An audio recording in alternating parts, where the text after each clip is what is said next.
Hello, hello, hello. We are live.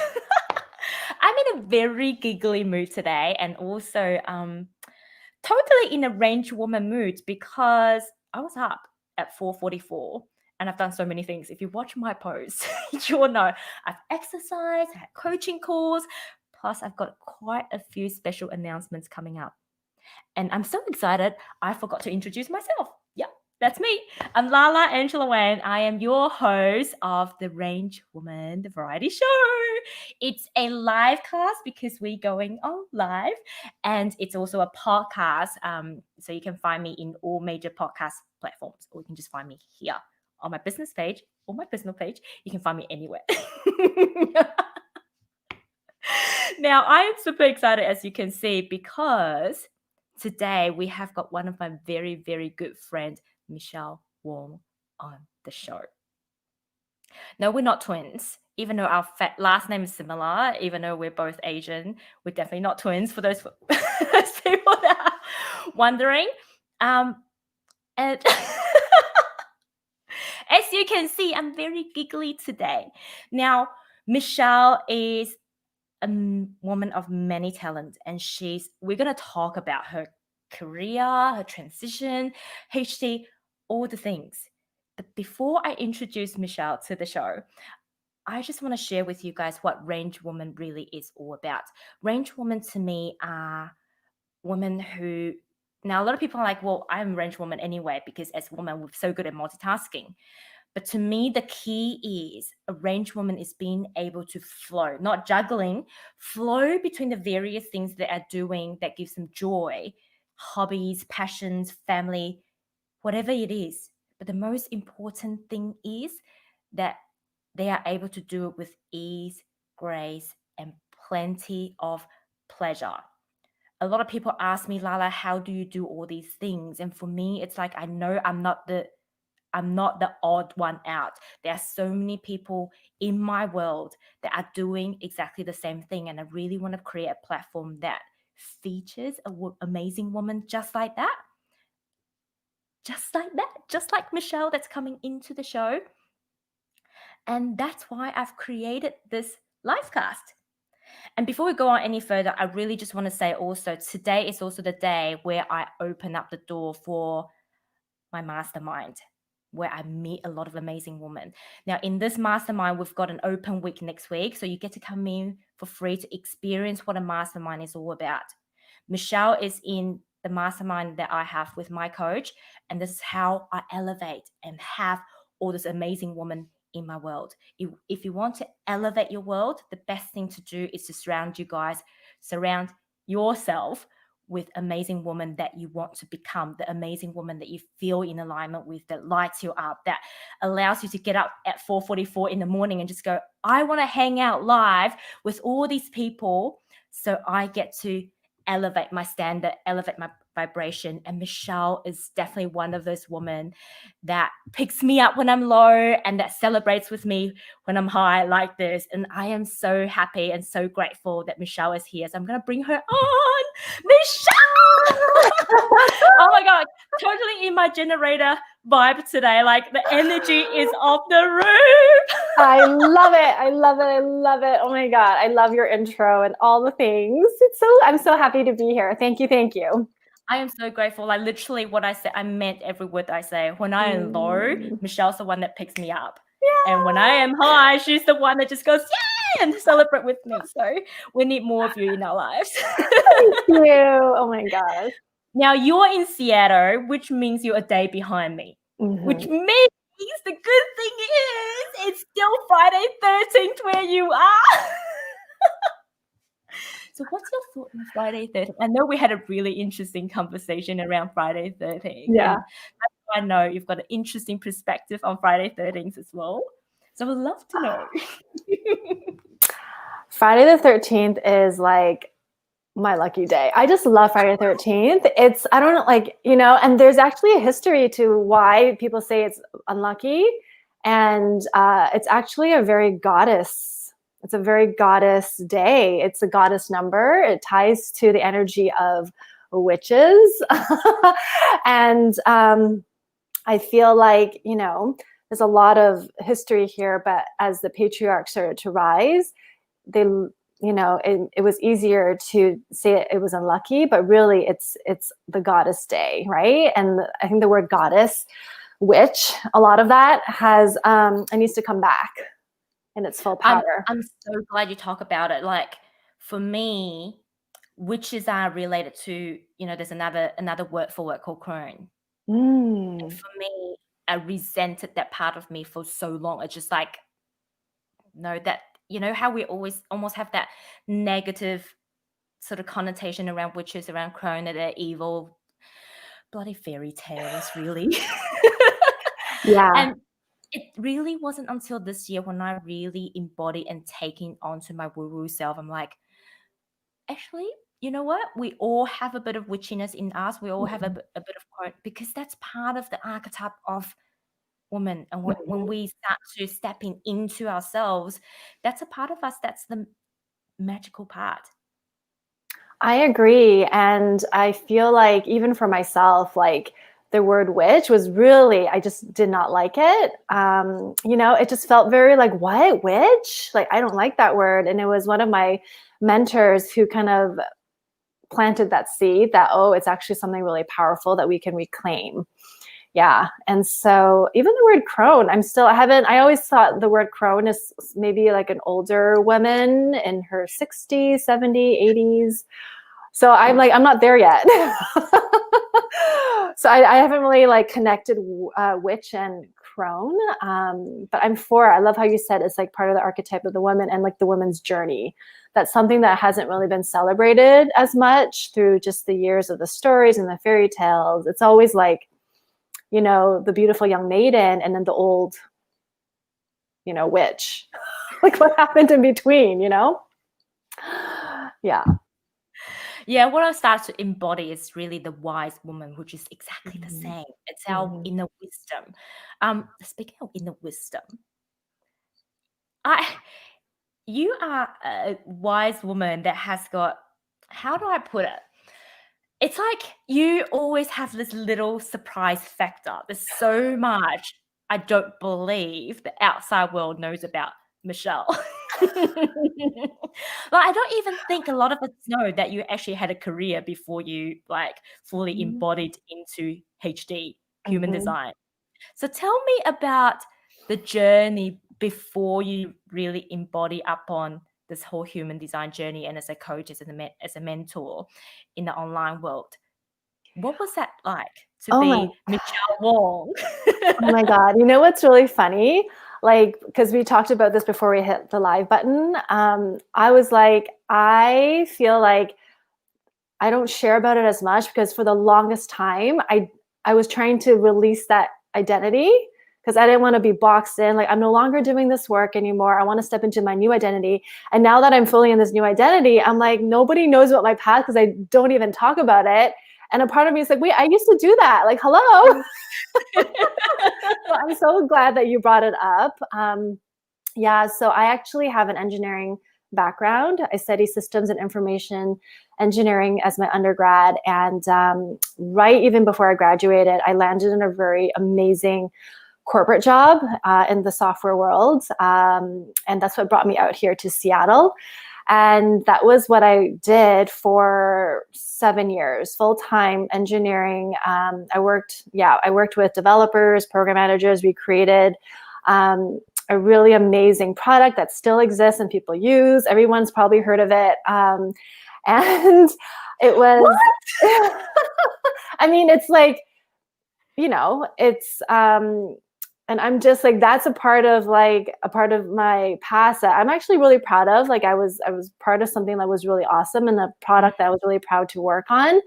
And it's like, I wanted to step out on my own as well. And so when I was in corporate world, I was also very passionate about nutrition, about holistic movement and wellness. So I was very interested in going back to school to study nutrition, a holistic nutrition. And with my own journey in undergrad, I just met with my own weight and just my own, like what perfection looks like. I I decided like I came across Pilates and yoga, and that really helped me shift my relationship to my body. So then I became a Pilates teacher on the side. Mm-hmm. So the reason I went like this, I'm like, there's so much I don't know about you. And I thought I knew everything about Michelle. I'm just like, what? I know. And it's so funny because it's like, I'm a manifestor in human design, and like we're really designed to be like visionaries, and like we're kind of ahead of things sometimes, right? And people might not be ready for it yet. So when I was looking at Pilates, even back then, like going back to naturopathic school, like it was so unheard of. Even the school, I remember the website was so dated. I was like, oh my God. It was like very HTML, like very like, but I was so, yeah. And now it's like everyone's heard of it. Like, no, like the word naturopathic, nobody questions naturopathic medicine as much, but I got a lot of like pushback on it when I told friends and people that I wanted to study it. They're like, is it legit? And all of that. And I'm like, yes. But anyway, and so in that journey, I was teaching Pilates, and I did it. I taught Pilates for like over 10 years. And then I was very interested, I know. It's like I stopped talking about it because I'm like, I no longer want to be seen as a nutrition person, because I ended up going back to school for a year to study naturopathic and Chinese medicine. And that's what led me to quit my job. And then I had a network marketing business in wellness, and that was part of my identity. And so like talking about the sugar roller coaster, talking about self-care, and I still talk about self-care. I still talk about like taking care of our well-being, but disassociating it with, a certain business model or a certain product, so that I felt like, and this is nothing, like I love the network marketing industry, so I'm not dissing it. It was just like for me to really like, how do I step into my own so I can really create something that's mine? It was very hard to shift from it because it always felt like a part of me had to do something that I started with. I actually, as I'm listening, I'm just like, yep, I know why you're feeling that way, because I know all about your HD and I know all about your strength find. And it's so reflective. And what I love about human design is your body will tell you when you are not on the right path. Right. And it's clearly your calling. You just have that, and I think somebody else was talking about it the other day. Like when you can really truly connect to yourself, you know how you process information, you know what you're meant to do. And that is such a clear example of a calling that is just there. It's almost like an itch. It totally is. And like, I still, I mean, less so, but even like, I don't know, a part of me, because in human design, my ego, heart, willpower is the only defined energy center that's motor driven, right? That generates energy. And so because it's related to like being seen and all of that, it's like a part of me still wants to list all of my credentials and be like, I actually very well versed in nutrition. I've taken so many certifications. I've done all of this, but it's not as relevant, like it is. And it also is like, that's not the forefront, because I don't want people to come to me for nutrition stuff. Like, you know what I mean? So I had to be okay and just like, okay, I'm not going to want to leave go that. backwards. Yeah. Because initially I want to ask you about human design first, for those who don't know what human design is. But since you mentioned about nutrition, I actually want to go backwards.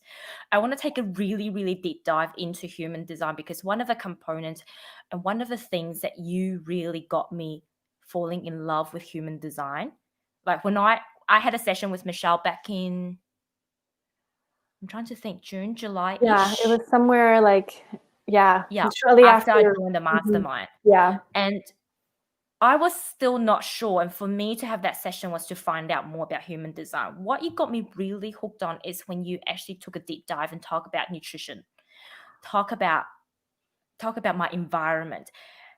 And now it's actually all making sense now, right? Because now you're talking about your background. I'm like, that makes sense now why she would actually be interested in those areas and look into it. So I'm asking the question in a rounded way, but my question is, and this is also Wendy Jasper's question, because she wanted to make it live, but she couldn't.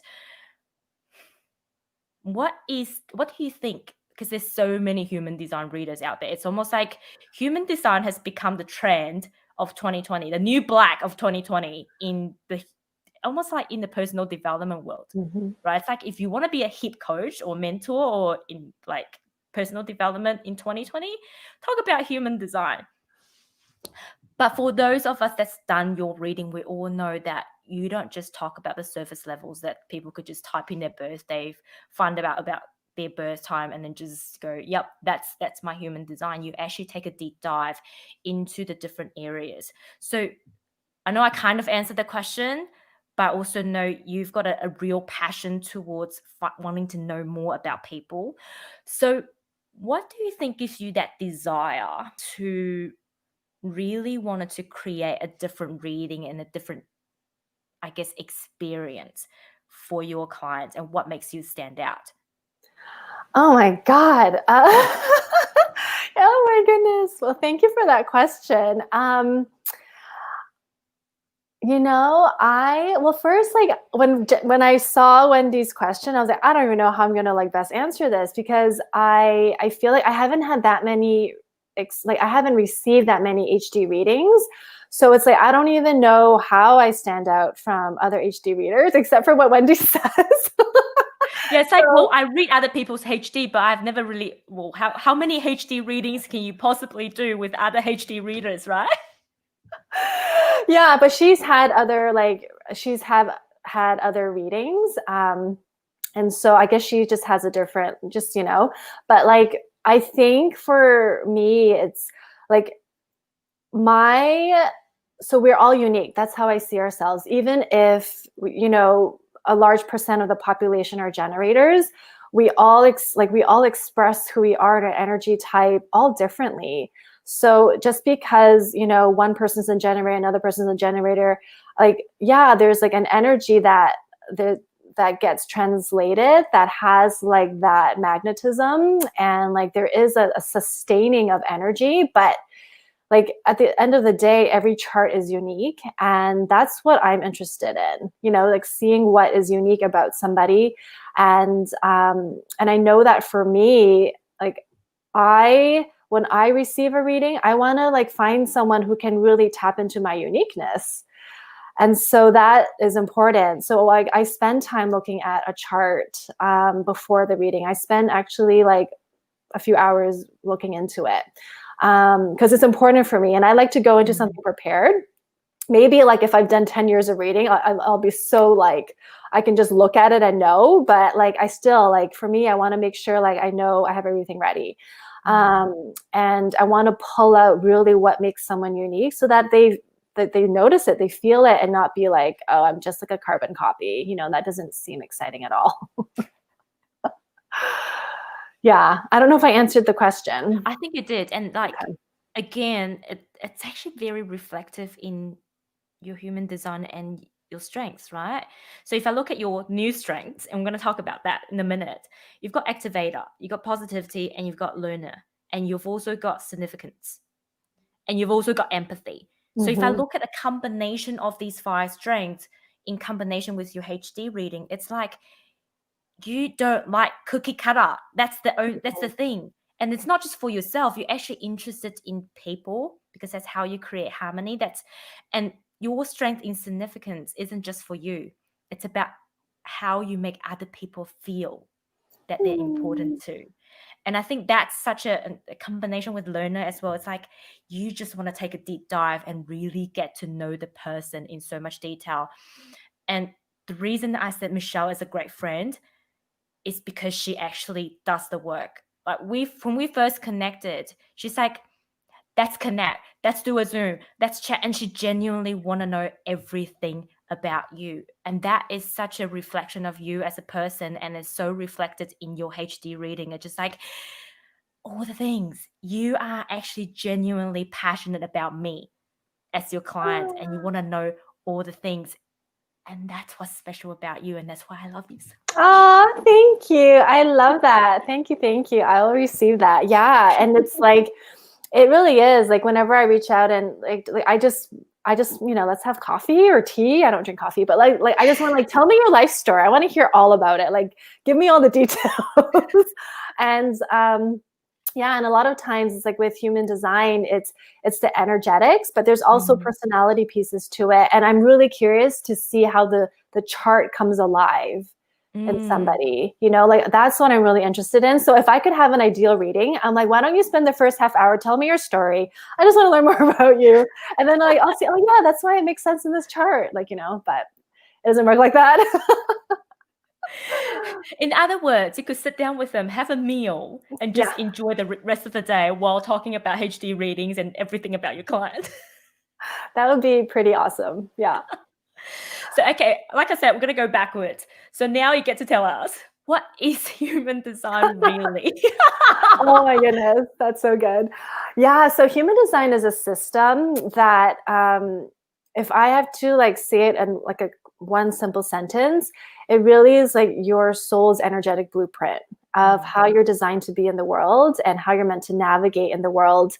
And it sounds very esoteric when I say it like that, like energetic blueprint, but it really is. It's like, when you show up in a room, when you walk into the room, like your presence is felt even before you say something. Like people have an impression of you already, and it's all like it's signals, it's the energy that gets felt.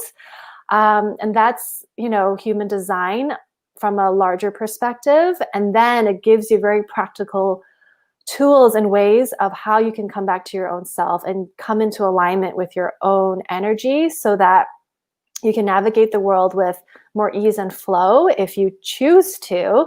And this is a system that encompasses 4 systems. It encompasses astrology, the I Ching, the Kabbalah, Tree of Life, and the chakra system, but it's from its own lens, which I feel like is really powerful. And it uses your birth data. So I love that because, if you know your birth time as exact as possible, then the more accurate your chart. So this is kind of like how your soul has decided it wants to be in this lifetime.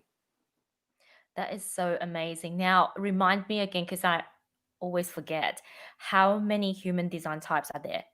There are, if you count them up, it's like 5, but the manifesting generator is the hybrid of the generator. Yeah, so there's 4 main types, and then that's being technical. So that's going to lead to my next question. So for those people who don't know, what are the 4 types? So it is the generator, the manifester, the projector, and the reflector. And then the manifesting generator is, it's a hybrid, but it has its own type, like its own energy to it. But at the base, it's a unique generator. Okay. So this is like the story that I always tell people about human design and me. It wasn't love at first sight at all because I'm a generator. And when you read the generic, and also being somebody who loves to be unique, what the generator reading will always tell you is you are the most common type out of all of the human design. And I remember I just read that first sentence and go, no, that's not me. I'm the most unique person. Blah, blah, blah, blah, blah. I don't like this. And what do you mean I have to respond? You mean I just sit here and wait for the things to drop, and then that's not how I work. I take action. But it wasn't until I really understand it and really get to know it. And Michelle, you did help me really get to know myself a lot better.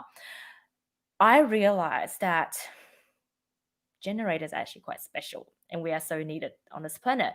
But my question to you is, for those people who are like me, doesn't like to be fit into a box, how do you explain to them, even though there's only 5 types out there, that really within each type we're actually kind of different, right? So if we look at the structure of human design, what are the other things that kind of tell a generator from another generator apart? Yeah, well, the energy type is like the overview, right? And then there's different, there's different layers of human design that is very different. So like how you're, as a generator, there's 2 ways of how you can make decisions. You have to sacral or you're emotional. So you're either, like, there's those 2 types, but as part of it, how you show up energetically, like you have your entire, like your chakra system, right? So what's defined, what's undefined, your energy centers, like those really impact how you show up and your energy. There's also like your profile, which is like your archetype, your personality of how you show up. I mean, there's all these different pieces, all these different branches. And so, and then there's also like the astrology component that's even deeper. That's part of it. And that actually can play out in how things are expressed and your actual, like where you're meant to learn lessons in your life through human design and through the astrology components. And so there's all these different layers, but you know, we got to start somewhere. So you got to look at the overarching, like the overview. And and at the end of the day, like generators are so amazing because of your energy. Like it's amazing. And how amazing that generators magnetize opportunities to them. And it's up to, like, you get to respond to it, yes or no. Does this feel in alignment? That doesn't happen for all the other types. You know, like there's like the magnetism. It's like, we got to create it. But for generators, it just is like that. It's part of your energy. You're born with it. And really for me, like once I learned to embrace it, I actually feel there's so much gratitude around it. It's like, oh my God, I just get to allow things to come to me and I get to be the boss and go yes or no. It's Exactly. like, I pick you or I don't choose you. Yeah. Yeah. So what is it like to be, because you're a manifester. Mm-hmm. What is it like to be a manifester? And I really want to relate that back to I really want to relate back to how you, in hindsight now, how do you see your human design really help you to make that transition from a corporate career to doing what you do now? Oh my goodness. This is such a good question. Okay, so manifestors are actually the most misunderstood of energy types. And I'm still unraveling what it means to be a manifestor, because I know I've been so conditioned, because energetically we're a very closed aura, like we're very self-contained, and it's also very repelling and it pushes on other people. So I'm one of those people who walk into a room and I'm already creating impact, and it's not necessarily a positive, like people can feel attention, right? And because of that, growing up, I would dim myself and be a people pleaser. So that's been a lot of my story. And so when I learned about manifestor and like I was a manifestor, I was like, oh, this is really interesting. Holy cow, like how do I take back my power, you know? So a lot of deconditioning there. And it's still a journey, because it's always a reminder of, okay, how do I navigate this and unravel the people pleasing? So we're covering people pleaser. And yeah, I mean, like, it's not even manifestors people pleasing. It's like a lot of, especially I would say women have been, you know, I would say even Asian, you know, it's like, be a good girl. You want to be obedient, listen to the rules and all of that. And then in corporate, so what's really interesting is with corporate, I remember when I had my own human design reading, the person who did my reading is a manifestor. And when I wrote in my, you know, questions that I wanted her to kind of look at, I was at that time considering going back to corporate, and just like, what do you think about, like, what does it look like if I were to go back and get a job? And she responded, she's like, I'm poo-pooing that. I'm poo-pooing you going back, because manifestors are really not designed to be in a 9-to-5. Like, that's not your energy. You're going to get so burned out. She's like, find a different way. And I've actually have that, like that, her saying that has kept me on this entrepreneurial path, because as manifestors, we're really designed to be entrepreneurs, because we really get to create our own time, our own schedule, our own energy. And what's unique about manifestors is that we need a crap load of deep rest. And I used to not really get that. I used to feel really guilty around rest, because I'm not doing when I'm, you know, I'm not in go mode. I'm not in productivity mode. And that's been something that's been so conditioned to me, you know, as like a straight A student, you know, impersonating a generator. right? Which is very conditioned, right? And I would say for Mm. me, a man gen, like I'm very conditioned to be like that. So it's like starting to just like, okay, I get to rest. And now it's such a gift. I cannot trade that at all. Yeah. We probably really started to connect with each other since COVID. Remember that was probably, I would say, the first time you came into my world was when we're doing Melanie's course, Exponential Wealth. Mm-hmm. And that was in March, I think, from Yeah. memory.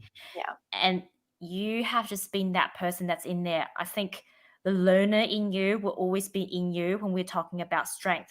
But what I was really excited before we jump onto this is that, so Michelle has actually redone her Strength Finder. And the reason I'm leading up to this is I have seen so much growth in you and how so much development and just like you have blossomed and you tapped into more and more of your, not generator, manifester every single day. And that's why when I saw your new Strength Finder, I'm just like, oh my God, I am so excited. It's a true reflection of what a manifester looks like. So your number one now is Activator. And I love when you say you walk into a room, people already sense your energy, whether it's good or bad. But if you read, when you were telling me what a manifester means, it's that you're meant to activate people, whether it's good or bad. Like people either love you or they hate you. And that's what an activator do as well. You go in there, you get people going, whether it's through, facing their shit or facing their light. And the other thing is like significance. Come on. That is a manifestor. I was like, seriously, when I saw that, I was at work yesterday. I was like, oh my God. And I remember one of the messages I sent back to you was, oh my God, you have taken on your deconditioning so well that you are really returning back to who you are. It's that journey of returning and stripping away, as we talk about it in personal development world, the onions. So how do you feel about your new strengths? I love it. I was like so happy because like it's still like I I feel like validated. That's what I wrote back to you. Like I feel so seen and validated, and the people not liking me, it used to affect me. And I actually don't really, I don't know, there might be people out there who don't like me. They don't tell me. Like, keep that to yourself. I don't need to know, but I just figured that if I don't hear from you, if I don't see it, like, then maybe it's like, but we used to connect, then maybe like now we're not meant to be connected anymore. But so like, that's you dropping away your harmony, really. Oh, good. Yeah, because it's like in the past, I would get so like, oh my God, this person doesn't like me. And like a part of me, of course, we all want to be liked, But like when I understand my design and stepping into my manifestor self, it's like I understand that not everybody is meant to be on this, like they're not meant to be in my world. And so my energy is of like the reason why it's repelling and closed, it's to kind of filter out the people who aren't aligned with me. And so I know that I'm doing something right when not everybody likes me. And then like in the cross of incarnation, like that's kind of like your energetic purpose in the world and human design. You don't have to do anything differently, but the more you're in alignment with who you are and your human design, the more your cross of incarnation comes to be. And the mine is cross of tension. I'm meant to provoke people. Yeah. And I meant to trigger. I know. I meant to push people buttons. I meant to do in a way that calls people to step into their leadership and into their spirit. And it's never comfortable, And so when I it feels so good to like I'm an activator. Oh my I'm here God, I to am so influence happy people. for you. Because I remember when I first looked at your strengths, when you gave them to me a few months ago, it was like I could see that tension in you. One way you want to keep other people happy and you really want to create relationships and connections. On the other side, it's like you're meant to just go and climb to I describe it as climbing the mountain, right? Go as high as you can and use that to sort of inspire other people or conspire with the universe so you can inspire. Oh my God, I just came up with that. That's such a great download. I love that this is recorded. Now we both remember. To conspire with the universe to inspire other people. And I think that is the thing. You're meant to work on your magic and not worry about other people, but through you working on your magic, you will inspire other people. And I think it's really interesting to really see that development through your old set of strength. And then now we've got your new set of strength. And that's why I love Strength Finder so much, because it literally defines what you are, where you are right here, right now in this time frame. But also know that this is not the second time that you've done your Strength Finder. This is actually the third time. So from in hindsight again, can you see the journey, and what is your biggest, I guess, aha moment through doing this the third time? I just feel like I'm becoming more of who I am and who I'm meant to be. Like it just, this last quiz, it just feels so much just like I'm stepping into, I am who I am, and it feels really powerful. And it feels good. You know, in the past, I'll have something like one of the things that come up, like, I don't know, I don't really like that. And but I guess it's my strength. Okay. You know, but this time it felt like, yes, like finally I'm like on track, you know? So yeah. I love how you talked about you had on your first test connectedness, and you were like, tell me about that, Michelle. Yeah, because I took my very first Strengths Finder was back in corporate. One of the cool things is like my manager wanted everybody to take the test, and I felt like the connectedness that came out. I was like, I feel like, okay, there's nothing I could do about this. Like I was so like masculine driven. Like I wanted to be like ambitious and go-getter and achieve. Like I wanted it. So the achiever resonated with me, you know, all of that. But I wanted to be like the top. Like I wanted, like my ego was so like there. I just wanted to be boss, you know. But when connectedness came out, it just felt very frou-frou.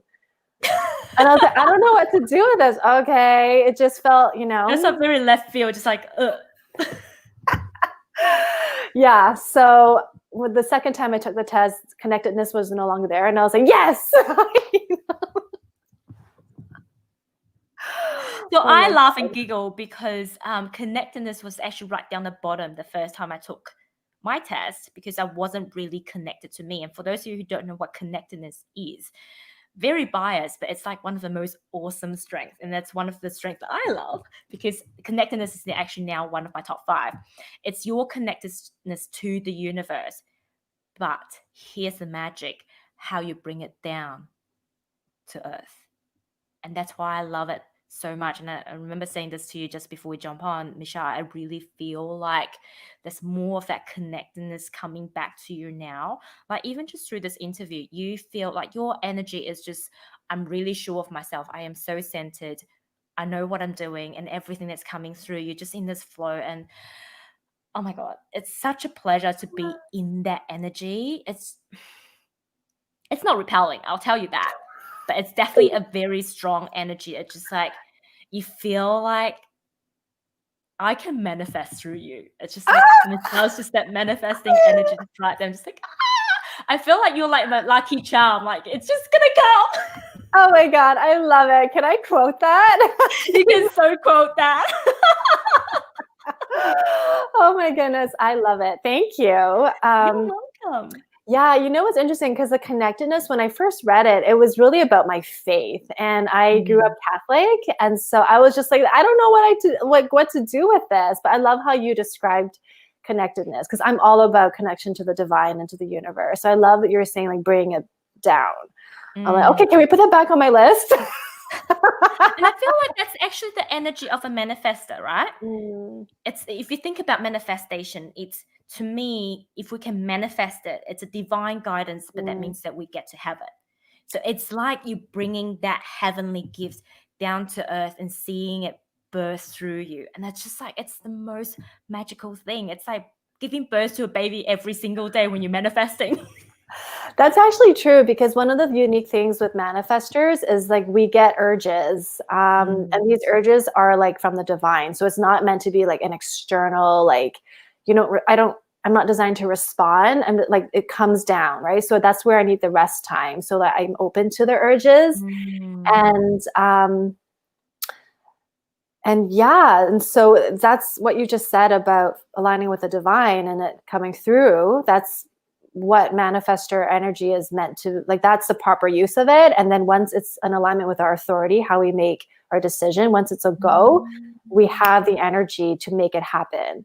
And then that burst of energy, just like we might be up for 18 hours to create it, but once we're done, we definitely need rest. Yeah, we can't sustain it. Like generators That's can. why you need rest, right? Your rest Yeah. is to build you up to that moment when you're ready to deliver your divine purpose. Yeah.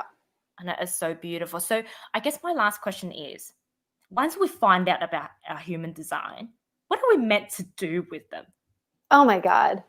You gotta embody it. Oh my God. So like I get so many people who after they get a reading, they're like, okay, how can I learn more? I was like, learn more. We just spent like over an hour. And what do I do with this? And it's like, start to embody it, right? Like, so start to put into practice. How do you make decisions? Following your strategy. Start doing that. Or if that's too confusing, then maybe start with how can you make your environment more applicable to you, or how can you start tweaking how you're designed to eat. Just start adding one thing into your day-to-day. But if you can really start embodying your authority and your strategy, it just helps to like get out the noise that kind of is clouding you and making decisions, because we're all taught to make decisions through logic, pros and the cons, what makes logical sense. And we're designed to really make decisions through our body's wisdom. And we all have our unique way of doing that. And so that's where I know it's like when we seek information, it's because we haven't embodied it yet. So we're always looking, but instead of looking, start to integrate. And that's why I created HD Embodied, because I'm like, you don't need more information, just start integrating. Yeah. And it's like, for me, I'm going to go one step back. Even if you think it's a bit like, you're like, I don't know how to embody it. Just try it for size. Like Michelle, when we did our reading, one thing that you mentioned, and I love to use this as reference always, is about how I'm meant to eat at nighttime. And I was like, okay, it makes sense. So I started to almost like experimenting it just to confirm it. I kind of know, because I know, and it was just happening, that everything was happening at the right time. If I eat at night, it's fine with me. But then I started to really experiment by doing, okay, I'll do it in the morning, I'll do it at night, I'll do it during the day, and just see how my body's reacting to it. And I think really, if you don't believe in it, at least try it out. It's almost like putting that scientific logic hat on and go, okay, I'm just going to try it out for size and test it out. And the more you test out, the more that you get the confirmation. It's almost like I'm putting all these proofs in a proof jar, right? And then you get to know how you actually, because you may be saying one thing, it might be slightly different. Like you said, eating when it's dark. So when it's dark, some people interpret it like at nighttime. But when it's dark, it also means it's a cloudy day. Yeah, or like in the morning when the sun isn't out yet. Yeah. So I would really say try it out for size. If you still kind of feel like, I don't know if this is me, just have fun with it. Yeah. And actually, I love that you said that, because one of the things with human design that we always say, it's like, you need to have it be a living experiment. You have to like, everything is just theory, like until you actually experiment. Like, don't trust my word for it. I'm just kind of telling you, but but you haven't got authority to tell them though, because you do know what you're talking about. And like it's just all like theory until you put it, like, pick something and see if it works. So you have your own experience with it. You're going to have your own perspective, and you get to see how it becomes true for you. But until you do, take it all with a grain of salt. Like, I'm just like, I'm not your type, so I can't give you the experience of it. It's up to you to do it. But I think for you, it's like what you were saying about yourself, right? It's about deconditioning. And that's such a powerful word that a lot of us, when you haven't experienced what that's like, you kind of don't know how much more juiciness and goodness is inside that core of that onion. That's why I always talk about being a rabbit hole. To really, our job in this lifetime, first of all, when we're little, it's taking on all the conditioning. And for the rest of our life, it's really about how much more can you strip back so you can return to that core of you, your truest essence. And I think for me, human design is really that truest essence of ours, where you get to operate in really what a range woman is all about: ease, flow, and pleasure. I love it. I agree. Yeah, that's a perfect way to explain it. So how can people work with you to decondition themselves, Michelle? Yeah, thanks for asking. So if I always recommend to have an HD reading, like a one-on-one reading, because that way you can understand your own chart and your own uniqueness. So there's 2 ways to work with me in terms of getting a reading. There's HD Express, HD Expanded, and then after that, you can do a 1 month of working together for HD Embodied. So that's really, let's start implementing the pieces of your chart and putting it into practice in your business, in your day-to-day, in your relationships.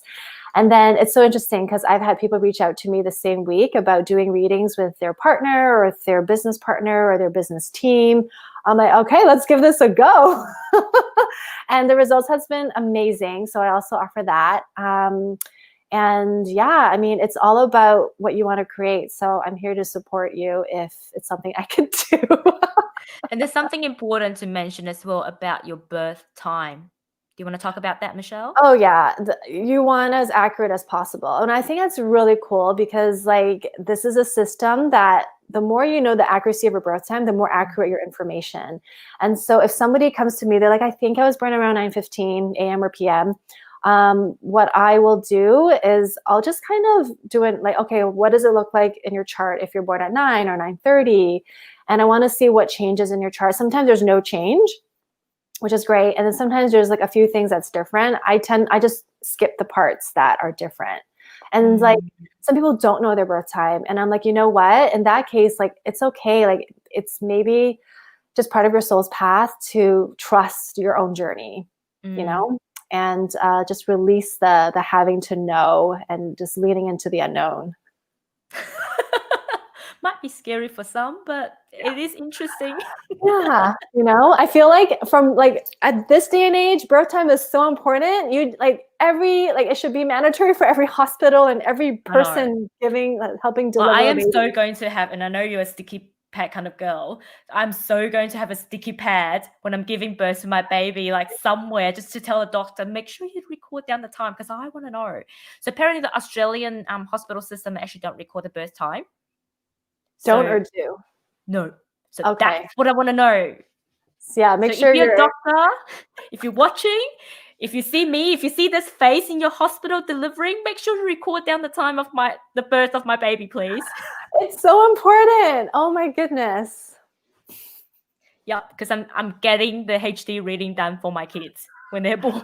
Oh my God, I so recommend it because then you can condition your child less. You know, like yeah. Or you can enhance, really, really sort of, I guess, educate them on what's most suited for their human design as well. Yeah, especially with kids and eating, you know, it's not every kid is meant to sit down quietly to eat, you know? Yeah. Okay, Michelle, you're definitely doing my kids' HD. Okay, let's make this happen. Oh, Michelle, I'm having so much fun. I just want to really, really thank you for coming on board and for being such a great support. It's lovely to have you on my show, but also in my life. Forever grateful. Thank you, thank you, thank you. Thank you. And oh my God, what a blessing. What a treat. Thank you. Thank you for having me. And for those of you that are watching, I will see you tomorrow. Bye.